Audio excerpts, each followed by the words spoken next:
The main part of this build, obviously, is the Sony FX3. This is an awesome camera and it has tons of really great filmmaker features. It's got 10-bit 422 video up to 4K 120, full frame, dual native ISO. It's got internal fans for cooling. It also has this XLR top mount that you can use to plug in any XLR mics. Overall, the FX3 is a affordable, versatile camera in a small form factor. But with that small form factor comes some disadvantages when it comes to shooting handheld. Shooting handheld video with just the body of the camera and a lens can often lead to shaky footage that doesn't look very professional. So that's where building out a rig like this one comes into play. Not only do these accessories add additional features and improvements to the camera itself, but they also give it more weight so that when you're shooting handheld footage, it has a much more grounded feel compared to shooting with just the body. So let's jump into all the different parts on my rig.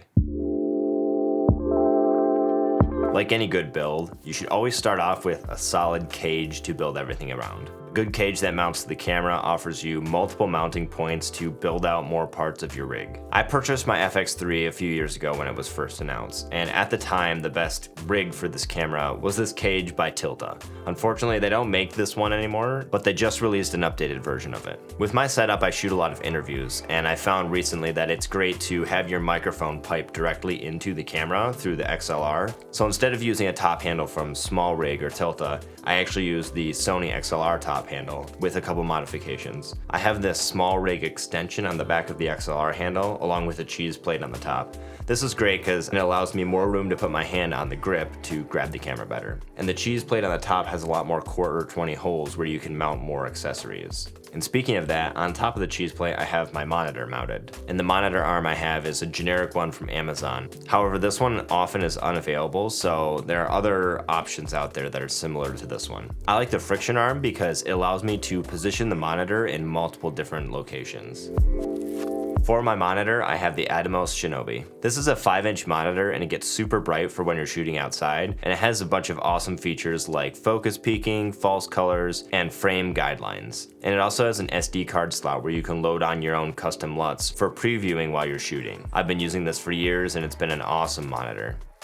To power the monitor, I have a D-tap to NPF dummy battery cable, which runs off of this V-mount battery in the back. For the video signal from the camera to the monitor, I have this 1.5-foot right angle HDMI cable. I like the right angle HDMI because it keeps the footprint of the camera much smaller. Moving to the bottom of the camera, I have a Baseplate by Nicey Rig. It's some generic brand on Amazon, but I found this to work really well, and it has holes on the underside that fit perfectly into the Tilta cage. Connected to the Baseplate, I have two 6-inch carbon fiber 15mm rods, which are used to support the V-mount battery on the back. To connect the V-mount battery to the rest of the rig, I've got a dummy V-mount plate, which is connected to the 15mm rods via a 15mm bracket. For my microphone, I've got a Boya boom mic along with this dead cat on the front. This isn't the best sounding XLR microphone, but it's great for catching scratch audio if you're not sure if you're gonna need it in the future. The microphone kit that I purchased came with this XLR spacer, which allows it to clip into the microphone holder on the FX3. If your microphone kit doesn't come with that, or you have a boom mic that you wanna use with this, I've left a link down in the description with the exact spacer you'll need to fit a microphone into here. Moving to the lens, currently I have the Sigma 50mm Art f1.4. This is my go-to lens and I use it for probably 80% of the projects that I shoot. I just love the focal length and the characteristics of the lens. And then attached to the front of the lens, I have the Tilta Mirage. This is a matte box with a built-in VND. This has been a great addition when shooting with cameras like the A7S III or the FX3 that don't have built-in internal NDs. My largest lens has an 82mm filter size, so I've just installed 82mm step-up rings on all of my lenses, so I can just take this matte box off and swap it onto my other lenses if I want to change out lenses on this setup.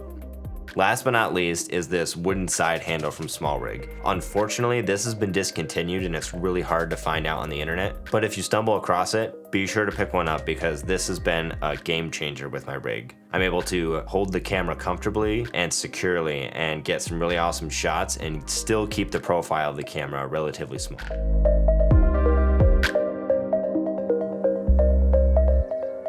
If you're looking for any specific parts in this build, I've listed everything down in the description below. All the links down below are affiliate links, so if you decide to pick something up, I'll get a little bit of kickback and it really supports the channel. So that's it for me. If you enjoyed this video, don't forget to hit that like button and smash that subscribe button if you want to stay up to date on future content. As always, thank you so much for watching, and I will catch you in the next one.